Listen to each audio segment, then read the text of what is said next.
Una niña apareció sola al amanecer, caminando entre los árboles húmedos del bosque gallego. Sus pies descalzos dejaban marcas en la tierra, hasta que las huellas se detenían dentro de un círculo de ceniza negra. Nadie supo quién la había llamado, pero en Galicia todos entendieron el mensaje. Una meiga había despertado.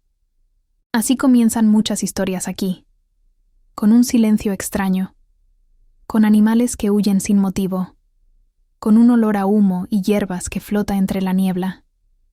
Las ancianas dicen que las meigas no mueren, solo duermen, esperando el momento en que el mundo vuelva a necesitar su poder.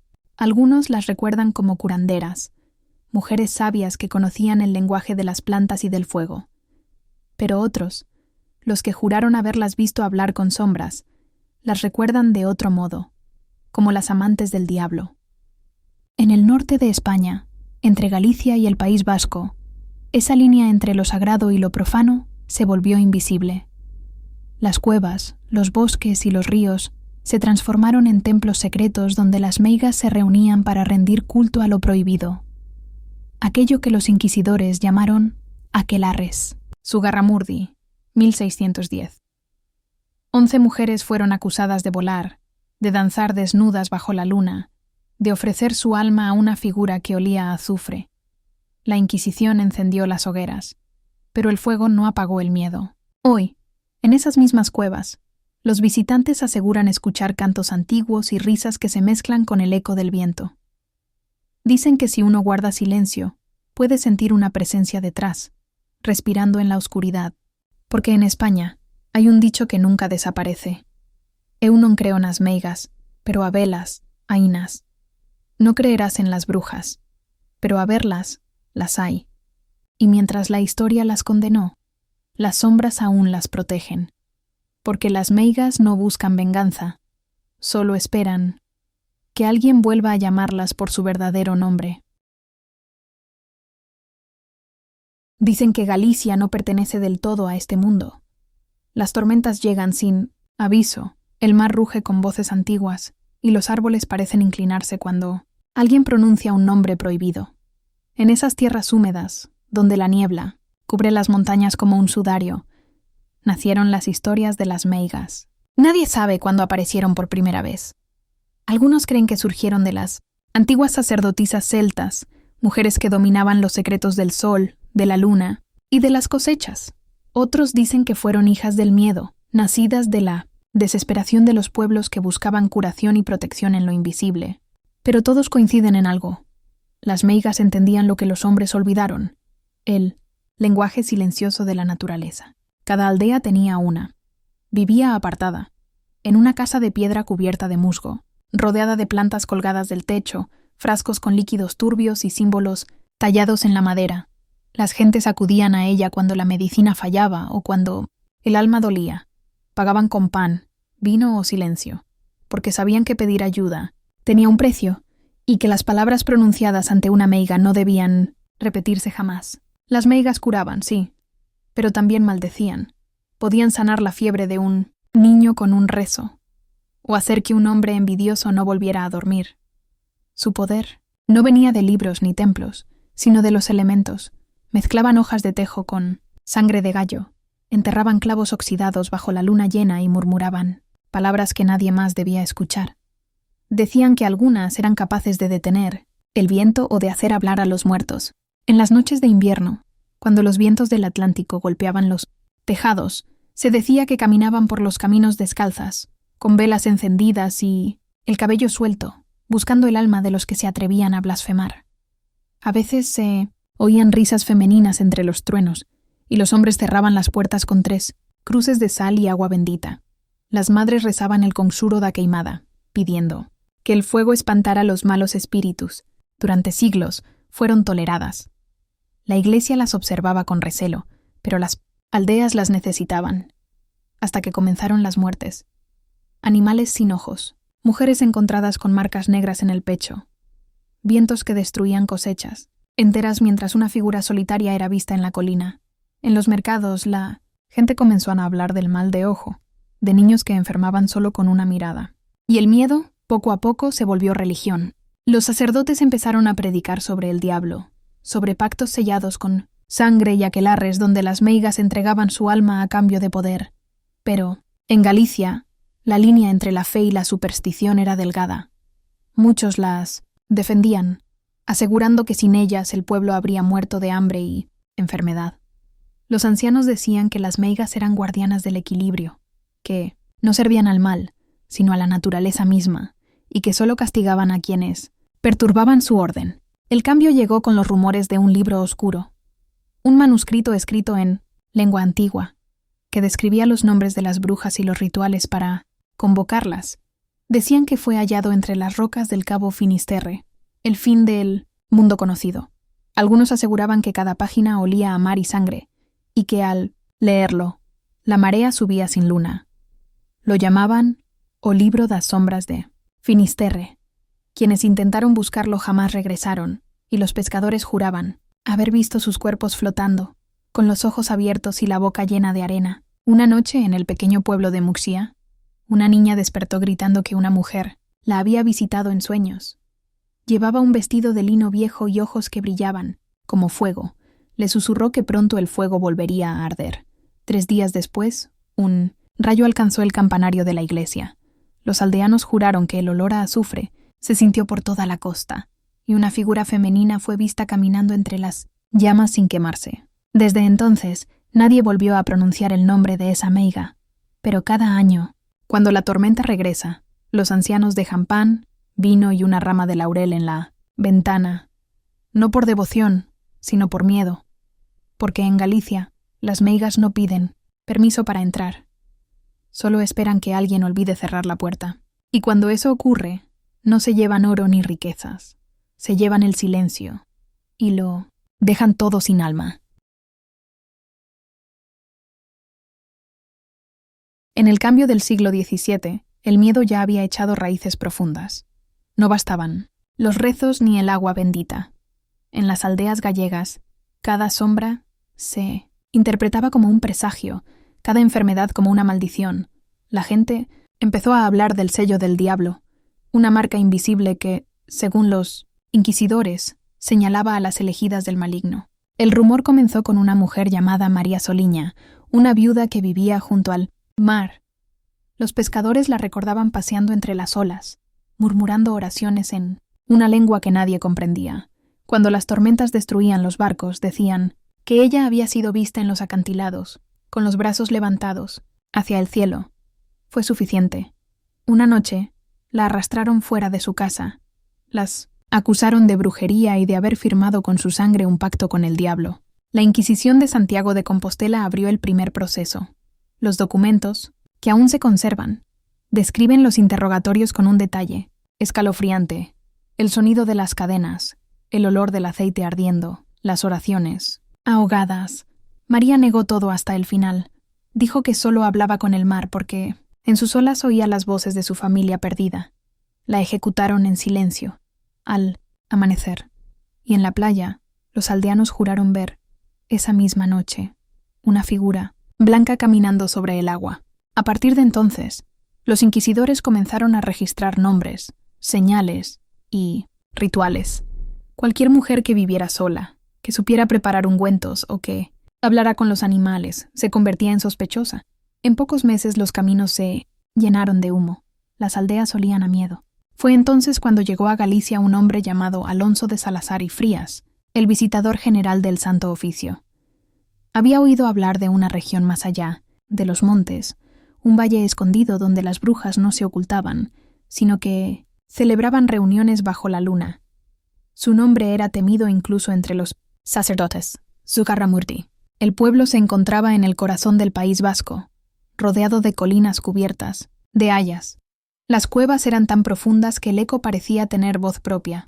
Los habitantes contaban historias de luces que danzaban solas y de cantos que surgían del suelo. Los pastores aseguraban que al caer la noche, los animales se negaban a pasar cerca de la cueva. Los inquisidores enviaron espías disfrazados de peregrinos. Uno de ellos, un joven clérigo llamado Martín de Orue, relató haber visto a una mujer con una túnica negra entrar en la cueva con un cesto lleno de hierbas. Dijo que dentro se escuchaban risas y el sonido de un tambor. Al día siguiente, regresó con la mirada vacía y las manos temblorosas. Murió 2 semanas después, repitiendo las mismas palabras. El que danza bajo la tierra no es hombre. La noticia llegó a Logroño. En 1609 el tribunal decidió actuar. Decenas de mujeres fueron arrestadas y llevadas a las mazmorras. Algunas confesaron bajo tortura. Hablaron de aquelarres, de un cabrón negro que las besaba en la frente y las hacía volar. Otras mencionaron un libro escondido, el mismo libro das sombras que los gallegos temían. Decían que contenía los nombres de todas las brujas de España y que su tinta estaba hecha con sangre y ceniza. Las confesiones encendieron el fuego.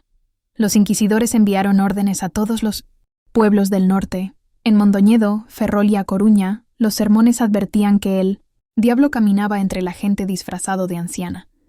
Nadie dormía tranquilo.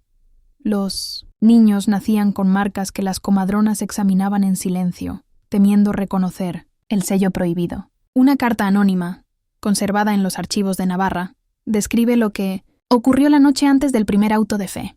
Dice que el cielo se volvió rojo, que las campanas sonaron solas y que un olor a hierbas quemadas cubrió el aire. Algunos aseguraron haber visto figuras aladas sobrevolando la cueva. Otros afirmaron que escucharon susurros que decían un nombre antiguo, imposible de pronunciar sin temblar. Cuando amaneció, los inquisidores encontraron en la entrada de la cueva un símbolo dibujado con ceniza, un círculo con 3 cruces en su interior, los Isoe. Llamaron el sello del diablo, y aunque el fuego se encendió en su garramurdi para borrar su rastro, el símbolo volvió a aparecer en los muros de las iglesias, en las piedras de los pozos y, a veces, grabado en la piel de los muertos. En Galicia aún lo recuerdan. Dicen que cuando las tormentas cruzan el norte, las llamas del pasado se reavivan, que el viento sopla con voces que no son humanas, y que si escuchas con atención, entre el trueno y la lluvia, todavía se oye el eco de aquellas palabras. El sello nunca desaparece.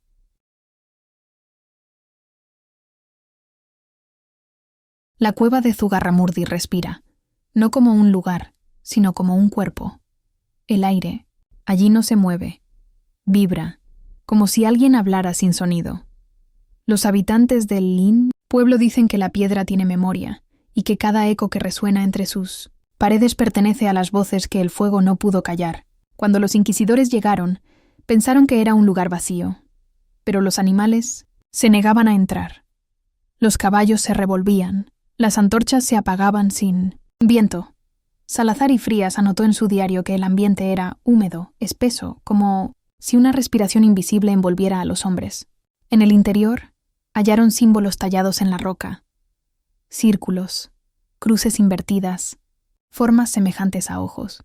En el centro de la gruta, una hendidura natural en el suelo parecía un altar. A su alrededor, restos de huesos, plumas y fragmentos de cerámica ennegrecida. Un olor dulce, como de hierbas quemadas, flotaba en el aire. Una mujer, prisionera desde hacía semanas, fue llevada para señalar el lugar donde se reunían las brujas. Su nombre era Catalina de Echevarría. Aterrada, afirmó que allí las meigas danzaban en silencio y que la piedra guardaba sus nombres. Dijo que, durante los aquelarres, el diablo no hablaba, solo escuchaba. La interrogaron hasta que su voz se quebró. Juró que había oído risas, provenientes del suelo, como si alguien murmurara desde debajo de la tierra. No, son humanas, repetía. Están aquí esperando. Esa misma noche la encerraron, en una celda húmeda. Al amanecer, los guardias la encontraron muerta. En la pared, escrita con sus uñas, una frase: «Non se callan, no se callan». Los inquisidores intentaron sellar la entrada de la cueva con piedras, bendecidas, pero al día siguiente, las rocas aparecieron movidas, las hogueras no ardían dentro, y en las noches, los aldeanos aseguraban ver pequeñas luces, rojas moverse en la oscuridad, como si la tierra respirara fuego. Uno de los escribanos, Fray Hernando de Vitoria, dejó un testimonio secreto. En su carta, encontrada siglos después, escribió: «Durante las vigilias, escuchamos voces. No puedo explicar de dónde vienen. Hablan en gallego antiguo, palabras que ningún hombre conoce. Uno de los soldados cayó de rodillas, llorando, diciendo que escuchaba a su madre. Otro gritó que alguien lo llamaba por su nombre. Nadie volvió a entrar. Aún así, el Santo Oficio necesitaba pruebas. Encendieron antorchas y descendieron de nuevo. Los testigos decían que la cueva se abría en 3 pasajes. El primero conducía al Salón del Aquelarre, un espacio amplio donde el suelo parecía haber sido pulido por pies descalzos. Allí encontraron una piedra circular cubierta, de ceniza. En su superficie, marcas recientes como dedos arrastrados por algo vivo. El segundo pasaje olía a moho y agua estancada. Las paredes sudaban. En la oscuridad, alguien afirmó ver figuras moviéndose. No sombras, sino siluetas, completas, que desaparecían al contacto con la luz. Un soldado soltó su antorcha y salió corriendo gritando que las brujas seguían danzando sin carne. El tercer pasaje era el más estrecho. Allí, según los rumores, se encontraba el pozo donde las brujas ofrecían sacrificios. Al aproximarse, escucharon un sonido que nadie pudo identificar. Un murmullo rítmico, como un cántico sin lengua. Fray Hernando describió que el aire se volvió pesado, como si el alma misma no quisiera seguir respirando. Esa noche, el inquisidor principal ordenó cerrar la cueva. Mandó colocar cruces y clavos de hierro en la entrada. Pero al amanecer, las cruces estaban torcidas. Las huellas del barro mostraban pasos que salían, no que entraban. Los aldeanos comenzaron a abandonar el valle. Los animales morían sin causa. Y el río cercano, antes cristalino, amanecía teñido de rojo oscuro después de cada tormenta. Los más viejos recordaban una profecía antigua. Cuando las voces vuelvan a hablar, la tierra se abrirá de nuevo. Cientos de años después, los visitantes siguen entrando en la cueva con linternas y cámaras. Algunos dicen que escuchan respiraciones en los túneles vacíos. Otros afirman sentir manos frías rozando sus hombros. Los guías del museo lo niegan. Pero hay un punto, justo al centro de la gruta, donde los dispositivos se apagan y el sonido desaparece. Nadie logra explicar por qué. Solo se sabe que, cuando el silencio cae por completo, se oye algo al fondo. Un murmullo, una frase repetida en gallego antiguo, una advertencia que aún resuena bajo las piedras. Non se callan. Logroño amaneció cubierto por una niebla espesa. El aire olía a madera húmeda, a hierro y a miedo. En las calles los pregoneros del Santo Oficio anunciaban lo que sería recordado como el gran auto de fe de las brujas de Zugarramurdi. Era el año de 1610. Nadie dormía, nadie rezaba sin temblar. Desde días antes, los carceleros habían comenzado a levantar el cadalso en la plaza. Cuerdas nuevas, gradas altas y los tronos reservados para los inquisidores. Al amanecer, el sonido de los martillos se mezclaba con los cantos de los monjes, y las campanas de todas las iglesias repicaban como si la ciudad entera celebrara un día sagrado. Pero lo que se preparaba no era una misa, era una purificación. 46 acusados fueron sacados de las celdas. Algunos caminaban con la mirada perdida. Otros rezaban en voz baja, esperando el milagro que nunca llegaría. Las mujeres vestían túnicas blancas, marcadas con cruces negras. Los niños, testigos y víctimas, eran apartados por soldados que evitaban mirarlos a los ojos. En los balcones, las familias acomodaban pañuelos para cubrirse del humo. Nadie quería perderse el espectáculo del fuego. El inquisidor Alonso de Salazar y Frías observaba en silencio. No era un hombre cruel, pero tampoco podía detener la maquinaria del miedo. Había enviado cartas pidiendo clemencia, argumentando que muchas confesiones eran fruto del dolor y la locura. Nadie respondió. Los altos prelados de la corte exigían una muestra de fe, y la fe, en aquel tiempo, se medía en cenizas. A media mañana las campanas cesaron. El murmullo del pueblo se apagó. Desde el balcón del ayuntamiento, un fraile leyó los nombres de los condenados. Algunos eran ancianas, otras adolescentes. Había incluso hombres que habían sido denunciados por soñar con el diablo. Cada nombre caía como una piedra en el silencio. Cuando el último fue pronunciado, los condenados fueron llevados al centro de la plaza. El sonido de las cadenas era más fuerte que el viento. Los inquisidores levantaron las manos y una multitud de miles de personas cayó de rodillas. Sedí rezó el credo. Luego la orden final. que el fuego purifique sus almas. Las antorchas encendieron la madera. Primero crepitó el aire, luego el grito. Las llamas subieron como si buscaran el cielo. Algunos decían ver figuras danzando entre el humo. Otros juraron escuchar voces femeninas cantando en gallego como si la cueva hubiera despertado a cientos de kilómetros de allí. Salazar cerró los ojos. El calor era insoportable. Dicen que murmuró una frase antes de retirarse. Si el diablo existe, no está entre ellas, está entre nosotros. Nadie lo oyó. El pueblo aplaudía, las campanas sonaban de nuevo, y el fuego devoraba todo lo que tocaba. Cuando el sol cayó, solo quedaban brasas. Los monjes rociaron agua bendita sobre la tierra ennegrecida. La multitud comenzó a dispersarse en silencio. Nadie hablaba, nadie lloraba. En los días siguientes, la ciudad entera se impregnó de un olor extraño, mezcla de cera, carne y miedo. Los cuerpos fueron enterrados fuera de los muros, en un campo que aún hoy se conoce como la Tierra Maldita. En las noches, algunos guardias afirmaban ver luces verdes moviéndose entre las tumbas. Otros decían que escuchaban susurros como si las brujas continuaran rezando desde debajo del suelo. Salazar abandonó Logroño poco después. Escribió un informe que se conserva en los archivos del Santo Oficio. En él, afirmó que no halló pruebas reales de brujería, solo imaginación, sugestión y terror colectivo. Pero su informe fue ignorado. El fuego ya había cumplido su propósito: mantener vivo el miedo. Pasaron los años. Los testigos envejecieron.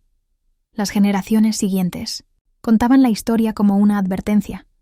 No hables sola, no mires al bosque, no pronuncies nombres que no entiendas. Y aún así, en las casas más antiguas los niños nacían con marcas que nadie podía explicar. En Zugarramurdi, el viento seguía soplando desde las cuevas. A veces, cuando la lluvia caía sobre las colinas, las gotas resonaban en la piedra con un ritmo extraño, como un eco lejano del fuego que nunca terminó de apagarse. Dicen que el diablo fue visto esa noche, no entre las llamas, sino entre la multitud. Vestía como un hombre común, sonreía, y cuando las últimas brasas se apagaron, simplemente desapareció. Dicen que el fuego se apagó en Logroño, pero el silencio nunca terminó. Después del auto de fe, las campanas volvieron a sonar, los mercados se abrieron y las oraciones llenaron las iglesias. Pero algo había cambiado. La ciudad respiraba, distinto, como si una sombra invisible hubiera quedado suspendida en el aire. Nadie hablaba de las brujas, pero todos soñaban con ellas. Los que presenciaron el fuego comenzaron a perder la voz. Algunos decían que la garganta les ardía al intentar rezar. Otros afirmaban escuchar un murmullo cuando cerraban los ojos, como si las llamas susurraran sus nombres. Las familias de los condenados fueron desterradas, sus casas bendecidas con sal y cal, y sus nombres borrados de los registros. El Santo Oficio había vencido. Pero el miedo se quedó. En las aldeas del norte, los campesinos aún dejaban pan y vino junto a las ventanas, no por devoción, sino por costumbre. Decían que si no lo hacían, una voz femenina se oiría durante la noche repitiendo: ¿por qué callas? Los animales se agitaban sin razón, y los perros, al ver hacia el bosque, gemían, como si reconocieran a alguien. Un monje escribió que el silencio era la verdadera maldición. No hay castigo más grande que callar cuando el alma quiere gritar. Desde entonces, las mujeres que hablaban demasiado eran vigiladas, y las que sabían demasiado eran acusadas. En cada generación, el rumor del aquelarre resurgía disfrazado de superstición. En Galicia, las abuelas enseñaban a los niños a no silbar después del anochecer. En Cantabria, se decía que las tormentas traían consigo los lamentos de las meigas. Y en Navarra, nadie osaba pronunciar los nombres de las 11 quemadas en 1907. Zugarramurdi. Los nombres se convirtieron en viento, y el viento se volvió voz. Los testigos envejecieron con miedo. Algunos se confesaron antes de morir, asegurando que las sombras seguían visitando la plaza donde ardió el fuego. Un guardia del Santo Oficio escribió en su diario que una noche, al pasar junto al cadalso vacío, escuchó pasos detrás de él. Al volverse, no vio a nadie, pero una mano invisible le rozó el cuello. Al día siguiente, amaneció sin voz. El silencio comenzó a contagiarlo todo. Los cantos se apagaban en las iglesias. Los relojes se detenían sin motivo. En las misas los fieles movían los labios, pero no se escuchaban palabras. Los sacerdotes lo llamaron castigo divino. Los aldeanos lo llamaron maldición. Un rumor se extendió. En las ruinas de Logroño, bajo las piedras ennegrecidas por el fuego, se escuchaban susurros. Algunos decían que las voces provenían de la tierra, otros que salían del aire. Los más atrevidos afirmaban que eran las brujas intentando contar lo que nadie quiso oír. Pasaron los años, y el miedo se transformó en silencio ritual. En cada pueblo las madres repetían la misma advertencia. No hables de ellas. Pero las hijas escuchaban, y en la oscuridad seguían aprendiendo a leer las señales del viento, a mezclar hierbas en secreto, a rezar palabras antiguas sin que nadie las entendiera. Una carta anónima encontrada siglos después decía: «Las brujas no murieron, solo aprendieron a callar». La firmaba alguien que se hacía llamar la última testigo. Nadie supo quién fue. Algunos creen que la carta apareció junto a un frasco con ceniza y una flor seca. Hoy, los visitantes de Zugarramurdi caminan entre las cuevas sin saber que cada paso despierta ecos antiguos. A veces, los guías sienten un cambio en el aire, como si alguien respirara muy cerca, y cuando cae la noche, el sonido del viento se mezcla con algo más. Un murmullo suave, casi humano. Pero en el norte, muy lejos de allí, las tormentas comienzan a formarse. Los campos tiemblan, y el mar golpea con furia las costas del País Vasco. Algunos dicen que las voces del sur viajan con el viento. Otros, que algo antiguo está volviendo a despertar. No hay fuego esta vez, solo silencio. Un silencio que parece respirar. El invierno llegó pronto ese año. Los caminos del norte se cubrieron de escarcha y los ríos se congelaron antes de tiempo. En las aldeas de Navarra, el silencio del campo era tan profundo que algunos juraban oír sus propios pensamientos. Pero entre el crujido del hielo y el murmullo del viento comenzó a escucharse algo más, algo que no pertenecía al invierno. Los pastores fueron los primeros en notarlo. Decían que al amanecer, cuando el sol apenas tocaba las colinas, se oían voces en el aire. No eran rezos ni cantos, sino susurros apagados que repetían palabras incomprensibles. Al principio, pensaron que era el eco de la montaña, pero los ecos no llaman a las personas por su nombre. Un sacerdote joven, el padre Esteban de Vergara, fue enviado por el obispado de Pamplona para investigar los rumores. Viajó durante 3 días bajo la nieve hasta llegar al pequeño pueblo de Urdax, cerca de la frontera con Francia. Allí lo recibieron con desconfianza.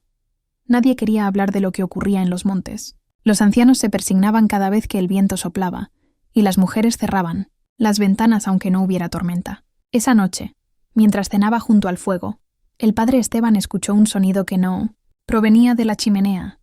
Era una voz, suave y femenina, que parecía venir del techo. Dijo su nombre. Lo dijo 3 veces. Salió a la calle y vio que el pueblo entero estaba envuelto en niebla. A lo lejos, sobre las colinas, luces rojas se movían lentamente, como si danzaran. Al día siguiente, visitó la iglesia local.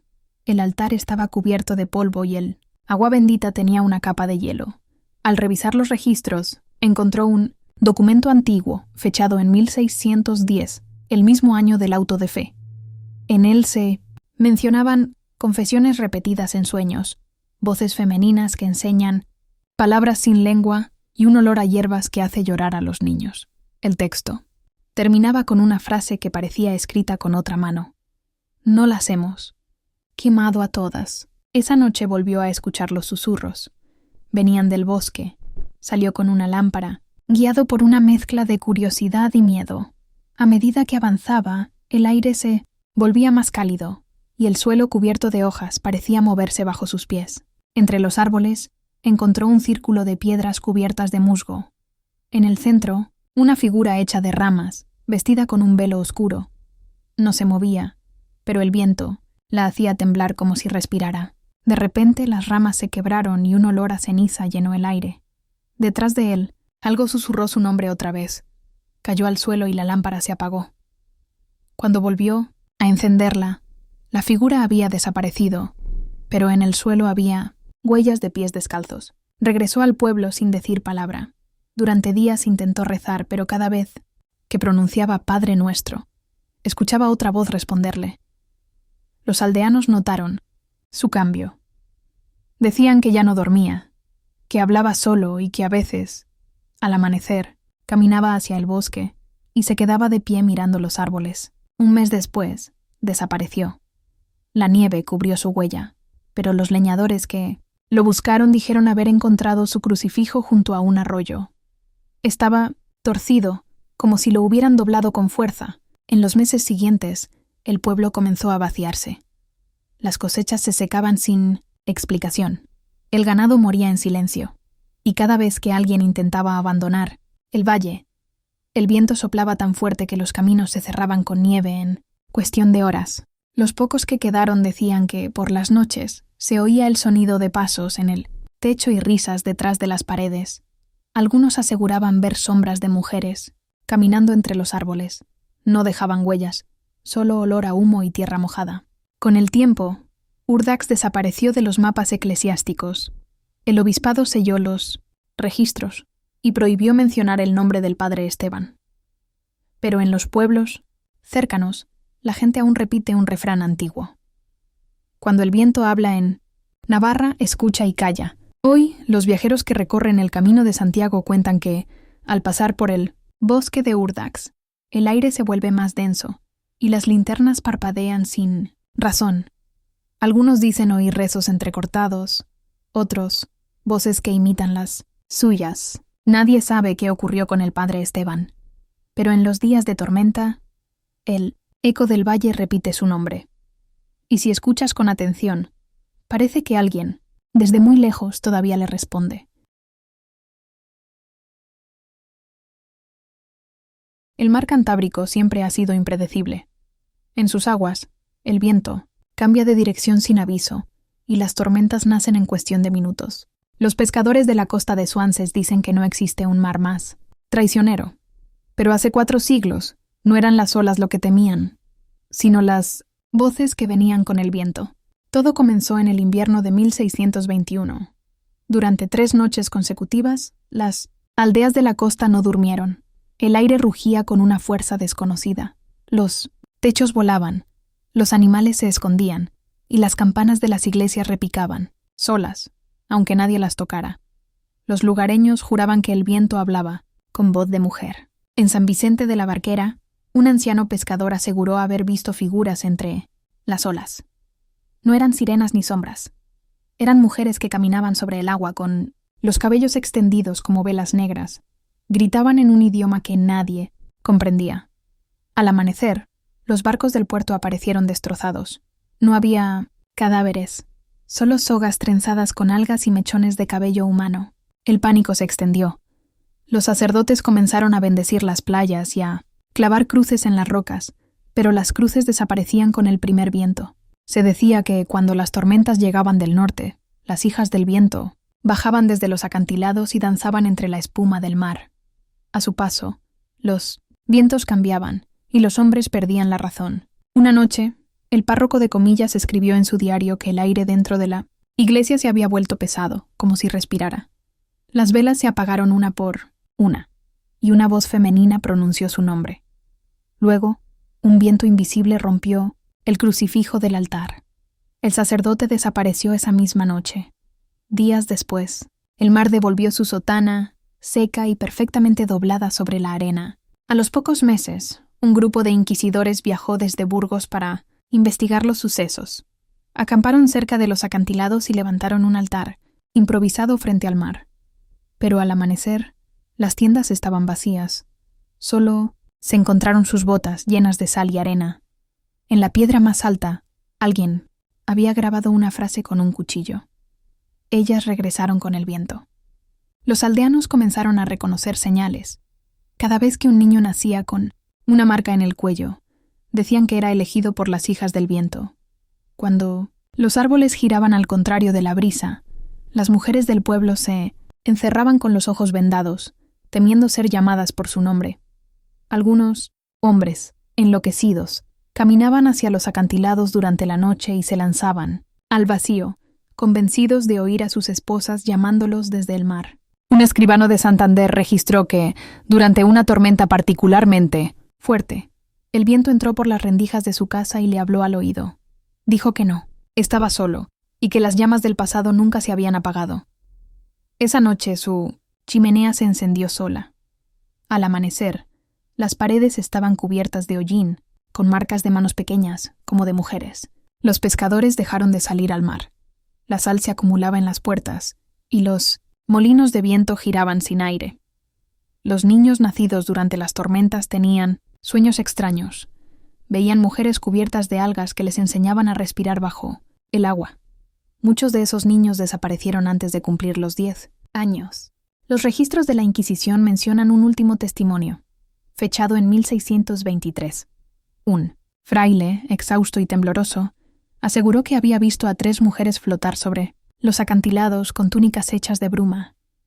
Decían palabras en gallego antiguo, y al pronunciar la última, el viento cesó. Por un instante, todo quedó en silencio. Luego una ráfaga invisible lo lanzó contra las rocas. Su cuerpo nunca fue hallado. Hasta hoy, los habitantes de Cantabria afirman que, cuando las tormentas rugen demasiado fuerte, no se debe cerrar la ventana, se debe dejar que el viento entre, porque si lo bloqueas, las hijas del viento buscarán otro camino, y cuando lo encuentran, no vuelven a marcharse. En las montañas de Asturias, el silencio pesa más que la piedra. Las aldeas se esconden entre los valles y las minas abandonadas parecen respirar cuando el viento las atraviesa. Desde hace generaciones los habitantes de Somiedo evitan subir a las grutas de Braña Vieja, no por miedo a derrumbes, sino por respeto a lo que dicen que vive debajo. Durante siglos se contaron historias de mujeres que descendían a las cavernas durante la luna nueva. No llevaban velas ni antorchas, solo una jarra de barro con sangre de cordero y ramas de acebo. Decían que hacían pactos con la tierra y que el eco de sus voces podía escucharse hasta en los pozos más profundos. En 1853, un grupo de mineros descubrió una galería desconocida mientras excavaban cerca de Cangas del Narcea. Dentro hallaron símbolos tallados en las rocas, círculos concéntricos, cruces invertidas y una figura con cuernos, mitad humana, mitad animal. El capataz, un hombre llamado Mateo Luarca, informó al párroco del pueblo. 2 días después, el sacerdote organizó una expedición. Bajaron con lámparas de aceite y sogas, rezando en voz baja. A 100 metros bajo tierra, encontraron una cámara circular. El suelo estaba cubierto de ceniza y sal. En el centro, una mesa de piedra con restos de cera derretida y cabellos humanos. En la pared, una inscripción apenas legible decía: «La tierra escucha y responde». El sacerdote ordenó sellar la cueva, pero esa misma noche comenzó a llover ceniza. Los techos se mancharon y los animales se negaban a acercarse al río. Mateo Luarca desapareció 3 días después. En su casa encontraron marcas de barro en el suelo que iban desde la puerta hasta su cama. No había huellas de salida. Los aldeanos comenzaron a hablar de los pactos antiguos. Algunos afirmaban que las mujeres del valle se reunían en secreto dentro de las minas abandonadas, no para rendir culto al diablo, sino para alimentar a la tierra, ofreciéndole su propia sangre. Nadie lo confirmaba, pero cada año, en la misma fecha en que desapareció Luarca, el viento soplaba desde las cavernas con un sonido parecido a un gemido. Décadas más tarde, un arqueólogo francés llamado Henri Duval llegó a Asturias, atraído por los rumores. Dijo que buscaba restos prehistóricos, pero en sus notas personales mencionó indicios de una religión subterránea que sobrevivió a la Inquisición. Pasó semanas explorando las grutas. Los aldeanos lo advirtieron: «No busque lo que no debe ser hallado». No escuchó. En una de sus cartas, fechada el 14 de noviembre de 1891, escribió: «He encontrado una cámara con símbolos idénticos a los de Zugarramurdi, pero estos son más antiguos. Aquí no se adoraba al diablo, sino a algo anterior». 2 días después desapareció. Su cuerpo nunca fue encontrado, solo su cuaderno. Hallado entre las piedras húmedas, contenía la última frase escrita con tinta. Corrida. La tierra se mueve cuando respira. En 1932, Un grupo de trabajadores que reparaban un túnel ferroviario cerca del mismo valle reportó una grieta profunda. Al seguirla, hallaron esqueletos colocados, en círculo, con los cráneos mirando hacia abajo. Los huesos estaban cubiertos de marcas, como si hubieran sido tallados. En el centro del círculo, un trozo de piedra, negra con una cruz invertida incrustada. Los ingenieros sellaron la grieta y omitieron el hallazgo en los informes oficiales. Hoy las aldeas de Somiedo siguen cerrando las ventanas cuando el viento baja de las montañas. Los ancianos dicen que, algunas noches, la tierra exhala un vapor tibio, con olor a hierro. Los animales se inquietan y los relojes se detienen por unos segundos. Algunos excursionistas modernos aseguran haber oído tambores bajo el suelo. Otros, voces que imitan las suyas. Un testigo relató que al entrar en una cueva vio luces rojas que parecían flotar entre la humedad y una figura de mujer que se desvaneció cuando encendió la linterna. Nadie ha vuelto a investigar oficialmente las cavernas, pero los pastores locales afirman que cuando llueve y la niebla cubre los picos, la tierra suena hueca. Dicen que debajo, muy abajo, alguien aún responde, y que los pactos nunca se rompieron. En 1948, el archivo eclesiástico de Oviedo recibió un paquete sin remitente. Dentro, había un cuaderno cubierto de barro, con la tapa rota, y un sello en cera negra con la imagen de una cruz invertida. El documento contenía relatos de un pueblo ya desaparecido, Valdeprado. Según las primeras páginas, Valdeprado se encontraba en un valle cerrado entre montañas, a 3 horas de Somiedo. Había sido abandonado tras una serie de muertes inexplicables ocurridas durante el invierno de 1939. Las víctimas presentaban las gargantas desgarradas y sus cuerpos aparecían en el límite del bosque, cubiertos de ceniza. Los informes de la Guardia Civil de la época atribuyeron los ataques a lobos hambrientos. Pero los aldeanos afirmaban otra cosa, que las noches previas, el viento traía aullidos humanos y que las huellas encontradas alrededor de los cuerpos eran demasiado grandes para pertenecer a un animal. Un fragmento del cuaderno describe la primera noche. El 12 de enero, a medianoche, el ganado comenzó a gritar. Cuando salimos, no había lobos, pero el aire olía a hierro y tierra mojada. Desde el bosque venía una respiración fuerte, rítmica. El suelo vibraba. A los pocos días, el párroco del pueblo, padre Íñigo, organizó patrullas nocturnas. Armados con antorchas y rifles, los hombres vigilaban desde las colinas, pero, cada vez que caía la niebla, las llamas se apagaban solas. En los registros parroquiales se menciona que uno de los hombres, Julián Trelles, regresó al amanecer con el rostro cubierto de arañazos y los ojos en blanco. No recordaba nada, solo repetía. No era un lobo. Las muertes continuaron. Los cuerpos aparecían siempre dispuestos en círculo, como en un ritual. En el centro, tierra removida y trozos de hueso humano. El sacerdote escribió que había encontrado símbolos tallados en las piedras del río, idénticos a los de las cuevas selladas de Braña Vieja. El miedo se convirtió en silencio. Las familias comenzaron a abandonar el pueblo, dejando puertas abiertas y velas encendidas. Solo quedaron el padre Íñigo y una anciana llamada Brígida, conocida por sus remedios con hierbas. Según su testimonio, recogido por un investigador del obispado en 1940. Una noche vio a un hombre arrodillado junto al pozo. Sus manos estaban cubiertas de sangre y a su lado había un animal muerto. Lo reconoció. Era Julián Trelles, pero su sombra, proyectada por la luna, tenía forma de lobo. El padre Íñigo escribió su última entrada el 3 de febrero. El aire huele a carne y azufre. Brígida asegura que los lobos son solo mensajeros. Dice que la tierra los parió después de los pactos. Esta noche cerraré la iglesia y bajaré al bosque. Sí, no regresó, que sellen las cuevas. Nunca regresó.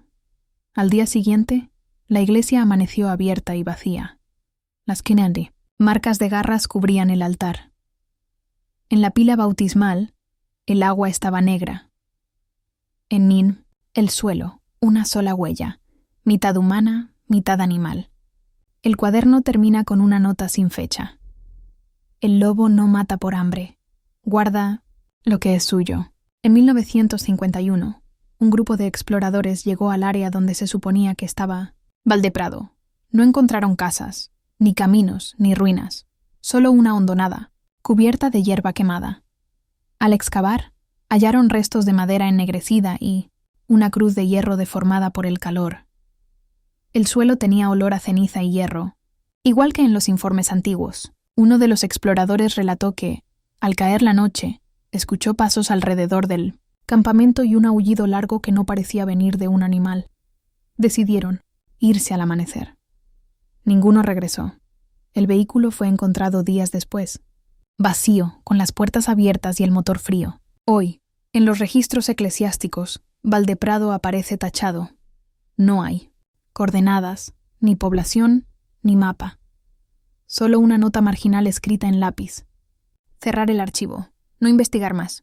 Los montañeses de la zona dicen que, cuando la luna se cubre de nubes y el viento sopla hacia el este, se oyen aullidos que no cesan hasta el amanecer. Dicen también que entre los árboles puede verse una silueta caminando erguida, cubierta de ceniza, con ojos que brillan como brasas. Y aunque nadie recuerda ya el nombre del padre Íñigo, cada invierno los lobos bajan del bosque y dejan sus huellas frente a las iglesias vacías.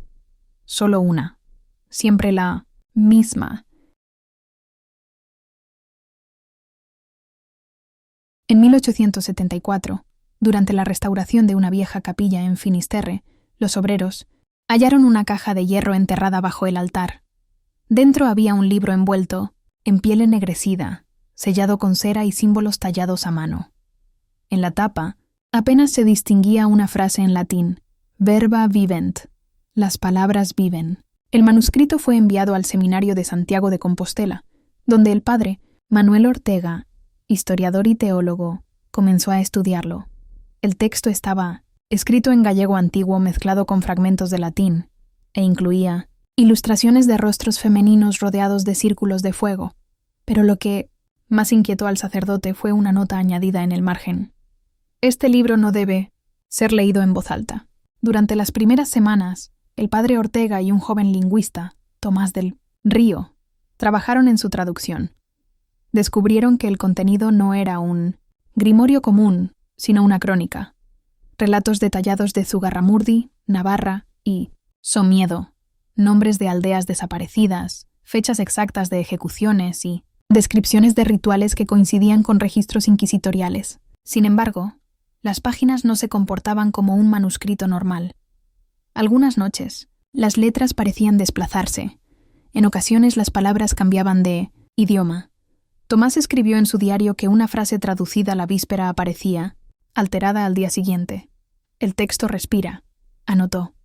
El padre Ortega atribuyó los fenómenos a la humedad o al cansancio, pero una madrugada, al revisar el libro, encontró nuevas líneas que ninguno de los dos había escrito. Decían: ellas me llaman desde la tierra, escucha.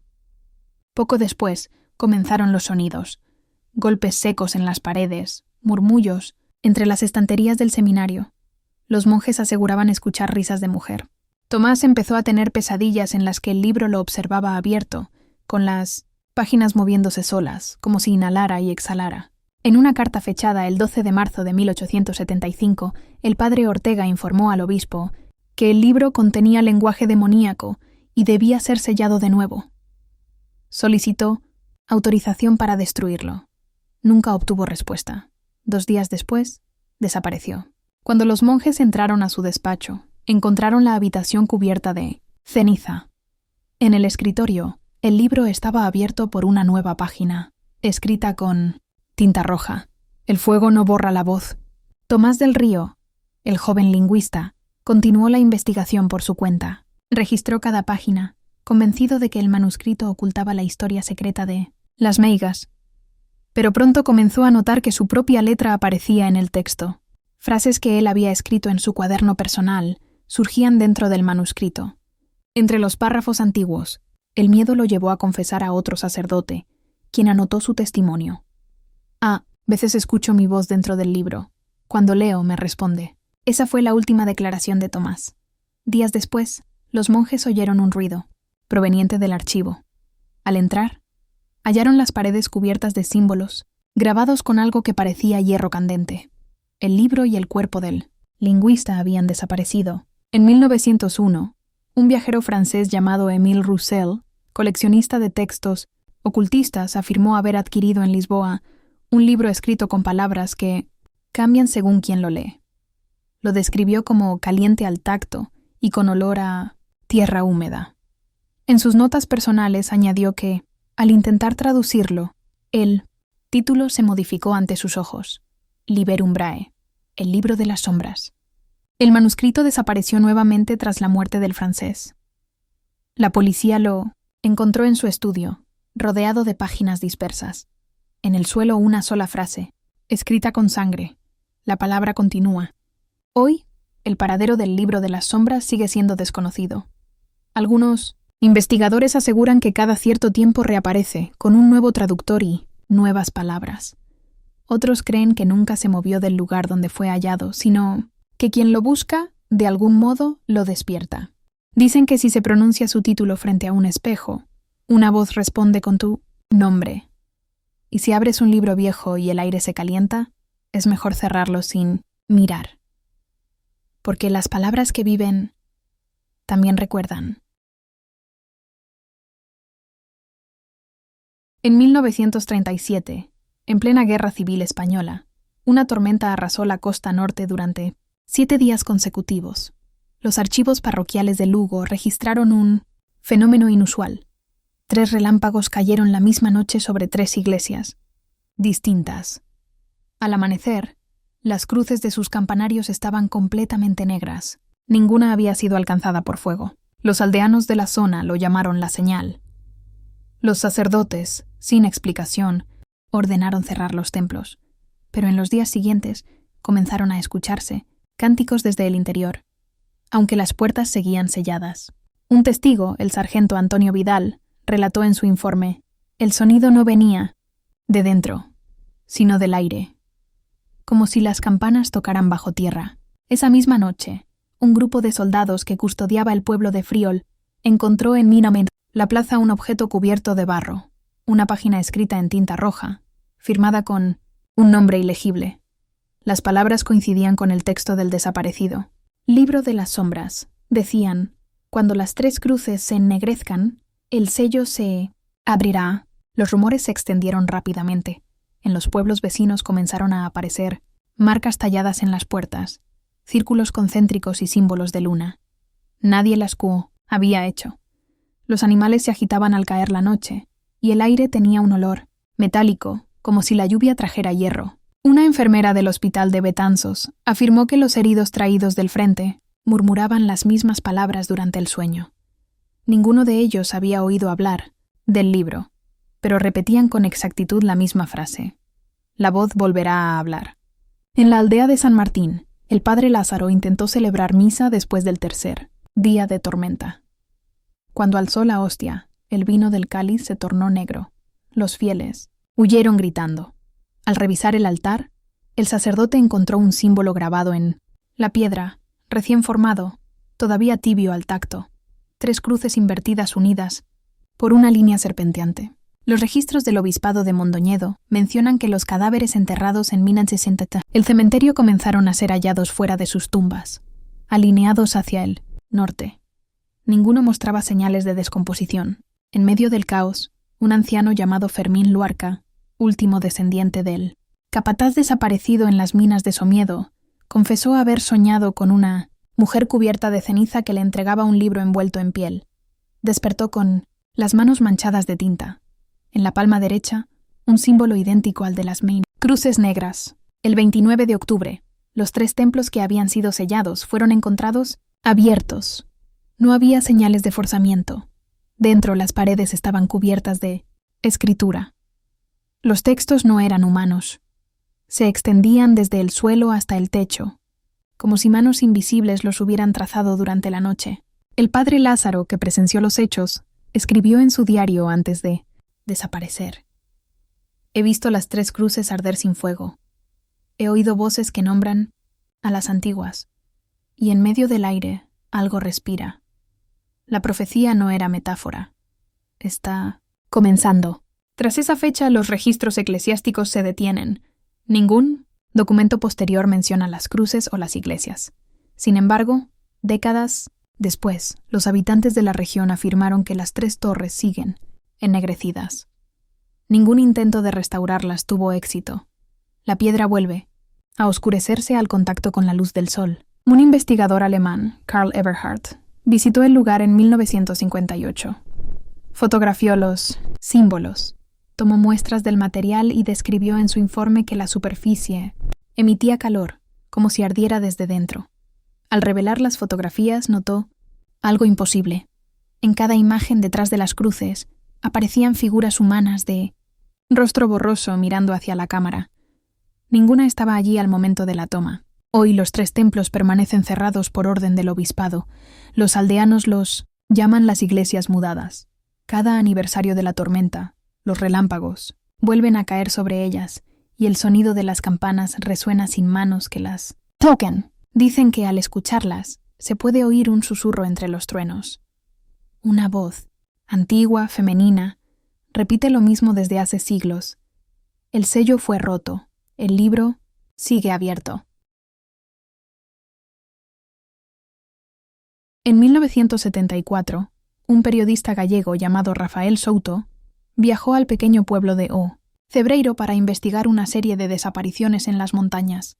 Las autoridades atribuían los casos a accidentes, pero los habitantes del lugar mencionaban otro nombre, Marusha, conocida como la última meiga. Vivía sola en una cabaña de piedra junto al río Navia.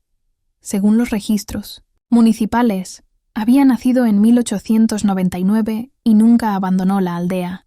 Los vecinos aseguraban que, durante las tormentas, se escuchaba una voz femenina proveniente del monte, repitiendo oraciones en una lengua antigua. Rafael Souto llegó al valle a principios de otoño.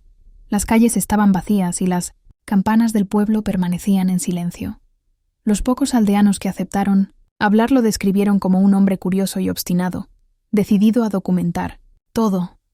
Pasó la primera noche tomando notas en una taberna abandonada. En su cuaderno, escribió: «Aquí no hay silencio, solo algo que respira muy despacio». A la mañana siguiente subió a la montaña. La niebla cubría los caminos y el aire tenía un olor agrio, metálico. La cabaña apareció entre los árboles, intacta. En el interior encontró objetos de uso ritual, frascos con hierbas, símbolos tallados en madera y un libro abierto sobre una mesa. El texto coincidía con fragmentos del desaparecido libro de las sombras. Cada página mostraba una caligrafía distinta, como si muchas manos lo hubieran escrito. En la primera hoja se leía una frase incompleta: «Soy la última voz». Según el informe posterior de la Guardia Civil, el periodista permaneció en el lugar varias horas. Alrededor de la cabaña, el suelo estaba cubierto de ceniza reciente. En el techo se hallaron marcas circulares, como quemaduras. No se encontraron huellas de otra persona, pero sí rastros de fuego que no había consumido la madera. Esa misma noche, el cielo del valle se iluminó con una luz rojiza. Los aldeanos aseguraron haber visto sombras moverse entre los árboles. Algunos escucharon un sonido similar a una respiración profunda, mezclado con el silbido del viento. 3 días después, el cuerpo de Rafael Souto fue hallado en el río Navia. Matena. Autopsia reveló que no había señales de violencia. Sin embargo, la piel de sus manos mostraba dibujos quemados con precisión, 3 círculos concéntricos y una cruz invertida. En su bolsillo se encontró una cinta de grabadora. Al reproducirla, el sonido era casi inaudible. Solo se distinguía una voz, femenina, repitiendo una frase una y otra vez. El ciclo termina en la carne. Las autoridades cerraron el caso como un accidente, pero en los archivos diocesanos de Lugo apareció una copia anónima del informe policial con una nota añadida a mano. El fuego no mató, llamó. Semanas después, un grupo de guardias rurales subió al monte para inspeccionar la cabaña. No encontraron estructuras en pie. En el lugar había un círculo de piedras negras aún tibias y restos de ceniza flotando en el aire, como si la combustión no hubiera terminado. Los instrumentos de medición registraron temperaturas inusuales. A pocos metros del sitio, el suelo vibraba débilmente y la hierba crecía en espirales. En las fotografías tomadas durante la inspección, una figura femenina parecía observar desde la ladera, aunque no había nadie presente. El informe final fue clasificado como confidencial El expediente se archivó bajo la referencia Código 73M, acompañado de un sello eclesiástico roto y la anotación «No abrir sin autorización episcopal». Desde entonces, el monte donde se alzaba la cabaña permanece deshabitado. Ningún animal se acerca y las tormentas se desvían antes de llegar al valle. Los pocos visitantes que se aventuran hasta allí aseguran que, en noches sin luna, el aire se vuelve cálido y la tierra parece respirar. Algunos afirman haber escuchado un murmullo bajo la superficie. No se distingue con claridad, pero parece repetir las mismas palabras que quedaron, grabadas en la cinta del periodista. El ciclo termina en la carne. El caso de la última meiga nunca fue reabierto. Ninguna otra desaparición fue registrada en el valle, y la cabaña no volvió a ser vista. Sin embargo, cada año, en el aniversario de la muerte de Rafael Souto, la cruz de la iglesia de Ocebreiro se cubre de ceniza al amanecer. Los aldeanos prefieren no hablar del tema. Pero quienes han visto el fenómeno aseguran que, al disiparse la ceniza, la piedra conserva un brillo rojizo, como si la voz de la última meiga aún respirara dentro de la montaña. En 2024, un equipo de investigadores del Instituto Geológico de Galicia registró un fenómeno térmico inexplicable en el norte de España. El suelo de 3 regiones, Zugarramurdi, Mondoñedo y el valle de Ocebreiro, comenzó a emitir calor desde el subsuelo, sin actividad volcánica conocida. Las lecturas satelitales mostraron una forma precisa: 3 puntos de fuego, alineados, conectados por una línea serpenteante. Las coordenadas coincidían con los lugares donde, siglos atrás, las brujas habían sido acusadas, perseguidas o quemadas. El informe oficial, archivado bajo el código F2024-31, describía el fenómeno como una liberación energética de origen desconocido. Sin embargo, los mismos investigadores locales notaron algo más. En cada zona, los sensores de temperatura fallaban al acercarse al terreno, como si una fuerza invisible distorsionara los instrumentos. En Zugarramurdi, las cavernas amanecieron cubiertas de un polvo oscuro, similar a mina ceniza. Los turistas que visitaron el sitio informaron haber escuchado voces que provenían de los túneles, aunque el lugar permanecía vacío. Las grabaciones captaron un sonido bajo, rítmico, casi como un canto. En Mondoñedo, la torre de una iglesia abandonada volvió a ennegrecerse tras una tormenta. El párroco del pueblo afirmó que las campanas tocaron solas durante la madrugada. Cuando los aldeanos acudieron al templo, hallaron el altar cubierto de símbolos circulares grabados en la piedra, idénticos a los descritos en los registros de 1930. Y en el valle de Ocebreiro, el mismo donde desapareció el periodista Rafael Souto, la tierra comenzó a agrietarse. A través de las fisuras se filtraba un calor constante, acompañado de un leve resplandor rojizo. Las autoridades acordonaron la zona, pero algunos testigos aseguraron haber visto figuras femeninas, entre la niebla, de pie junto a los árboles, inmóviles. Las cámaras térmicas instaladas en el lugar detectaron sombras más frías que el entorno, con forma humana. Una de ellas parecía sostener un libro. Durante semanas, los medios locales especularon sobre actividad sísmica o filtraciones geotérmicas, pero las imágenes obtenidas por drones mostraron algo más inquietante. Al sobrevolar los 3 puntos, el aire se distorsionaba y, en los mapas infrarrojos aparecía una palabra escrita sobre la superficie. Viven. Los científicos descartaron manipulación. Las letras desaparecieron horas después, reemplazadas por una capa de ceniza fina que cubrió la región. En los archivos de la diócesis de Lugo, un sacerdote anónimo escribió un último informe. El fuego no se apaga, solo espera a que alguien lo pronuncie. A medida que los días pasaron, las temperaturas siguieron aumentando bajo tierra. Las aves migraron antes del invierno, y los árboles cercanos comenzaron a secarse desde las raíces. En la noche del solsticio, una llamarada silenciosa iluminó los 3 lugares a la vez. No hubo explosión, ni humo, ni destrucción.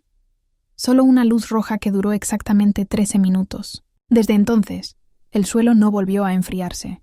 Las rocas conservan una tonalidad oscura, y el aire huele a hierro, como si el fuego siguiera ardiendo. Bajo la superficie, Los especialistas abandonaron el estudio, pero los aldeanos aún lo recuerdan con temor.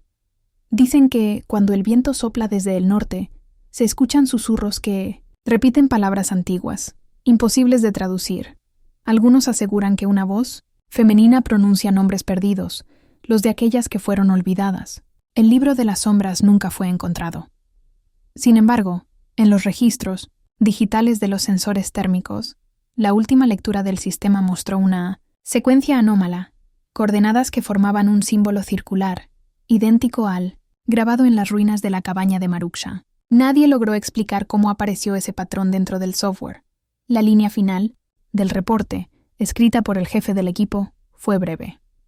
El fuego regresó. Dicen que el fuego despierta cada vez que alguien lo nombra. Si escuchaste su voz, hasta el final, no te quedes en silencio. Deja tu marca en los comentarios, comparte este relato y suscríbete para que el ciclo continúe. Las brujas siempre regresan cuando alguien las recuerda.